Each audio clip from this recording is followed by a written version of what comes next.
राजौरी में 17 लोगों की मौत कहीं ना कहीं सियासत का शिकार। इस वक्त एमएलए बुद्दल चौधरी जावेद साहब हमारे साथ हैं। हम आपको बताते चलें कि आज इन्होंने काफी सारी बातों का खुलासा किया और सबसे बड़ा मामला ये निकल कर सामने आया कि जो वहां पर बीमार लोगों के टेस्ट लिए गए थे वो अभी तक जीएमसी में पड़े हुए हैं और कल चॉपर में इन बच्चियों को यहां से पीजीआई लेके जाना था जो कि जम्मू में ड्रॉप किया गया।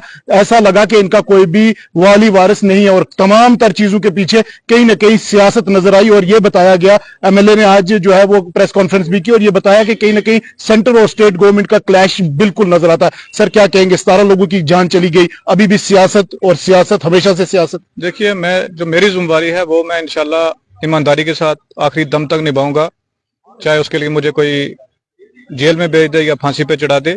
मैं अपने लोगों की जिंदगी के साथ किसी को खेलने नहीं दूंगा।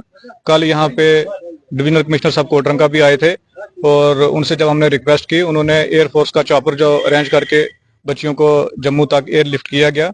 और डिप्टी कमिश्नर साहब ने जो रेफरल है मेरे पास है, मेरे फोन में वो पड़ा हुआ है, वो पीजीआई चंडीगढ़ का बनाया था। जब डिप्टी कमिश्नर ये किस्म की मेडिकल इमरजेंसी, नेशनल इमरजेंसी है, वो डिक्लाइन कर ही नहीं सकते पेशेंट को, लेकिन डॉक्टर आशुतोष ने हमें बताया कि उन्होंने डिक्लाइन कर दिया है। फिर मैंने अपने लेवल पे वहां पे जो अपने कॉन्टैक्ट्स को मैंने इस्तेमाल करके वहां पे अरेंजमेंट करवाया।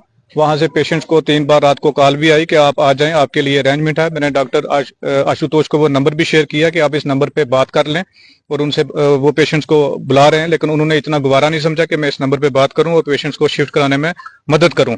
तो कहीं ना कहीं जो उनकी ईगो है उसकी वजह से इन बच्चियों की जिंदगी जो है वो खतरे में पड़ी है। सर हुकूमत आपकी है, चीफ मिनिस्टर आपका है, एमएलए आप, अभी जो हुकूमत जो अभी है, तो अभी भी आपको परेशानी है, तो आम इंसान क्या उम्मीद रखेगा?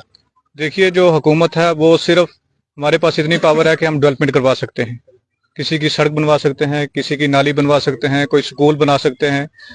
सिर्फ डेवलपमेंट रिलेटेड ही काम हमारे हाथ में है, क्योंकि यहाँ पे ड्यूल पावर सिस्टम है। और जो यहाँ की हुकूमत है वो आप ये समझिए कि ये एक मिनिस्ट्री ऑफ होम अफेयर्स की ऑफ शूट है। पावर हमारे पास नहीं, पावर होम मिनिस्टर के पास। हम ये माने कि आपसे कहीं ना कहीं बीजेपी या सेंट्रल गवर्नमेंट जो है वो ताउन नहीं कर रही है? देखिए, ड्यूल पावर सिस्टम होने की वजह से ये सारी मिसमैनेजमेंट है, तावन की बात नहीं, ये मिसमैनेजमेंट मैं इसको कहूँ। लोगों की जिम्मेदारी कौन लेगा अगर और अमवात होती है, ये सिलसिला बढ़ता है? ये सारी गवर्नमेंट, देखो जो यूटी गवर्नमेंट है ये डायरेक्ट जो है मिनिस्ट्री ऑफ होम अफेयर्स के अंडर आती है, तो इसकी सारी जिम्मेदारी जो है यूनियन गवर्नमेंट की बनती है।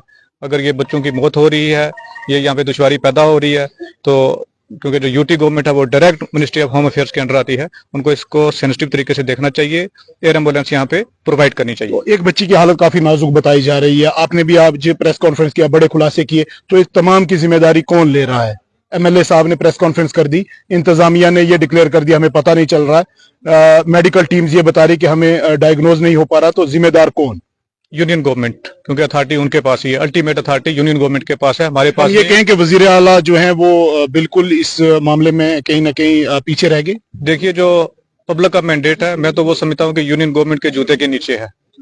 मैं सिर्फ इतना ही कहना चाहता हूँ। चलिए, बहुत बहुत शुक्रिया जावेद चौधरी, जिन्होंने आज ये कह दिया कि पब्लिक मैंडेट जो है वो भी आज कहीं ना कहीं जो है वो काम नहीं कर रहा और जूते के नीचे है पब्लिक मैंडेट। और कहीं ना कहीं आज जावेद चौधरी ने बड़े इल्जाम आयद किए हैं सेंट्रल और स्टेट गवर्नमेंट पर भी। उन्होंने दबे अल्फाज में जो है उमर अब्दुल्ला सरकार को भी आज आड़े हाथों ले लिया। हालांकि ये नेशनल कॉन्फ्रेंस के ही एमएलए हैं, लेकिन कुल मिलाकर आप देखें कि यहां पर इस वक्त राजौरी में हर तरफ कोहराम मातम। और कहीं ना कहीं आज एक बड़ी चीज निकल कर ये सामने आई कि राजौरी में 17 लोगों की मौत के पीछे सियासत है और सियासत का शिकार हुए ये लोग। और बड़ी अपडेट मैं आपको ये दे रहा हूं कि इस वक्त एमएलए जावेद चौधरी हमारे साथ खुसूसी गुफ्तगू कर रहे थे, जिनका बिल्कुल साफ कहना था कि जो सियासत का शिकार हुई है ये अवाम और 17 लोगों की मौत वाक़ होगी। एक बच्ची अभी भी जम्मू में जो है वो जिंदगी और मौत की जंग लड़ रही है और उसके पीछे अगर उसकी मौत वाक़ हो जाती है तो यकीनी तौर पर ये इंतजामिया उसके पीछे जो है वो जिम्मेदार ठहराई जाएगी। और इस वक्त तमाम तर चीजें जो है वो आहिस्ता आहिस्ता खुलकर सामने आ रही हैं कि आखिर एमएलए की अगर कोई नहीं सुन रहा है, वजीर आला यहां पर नाकाम हो चुके हैं।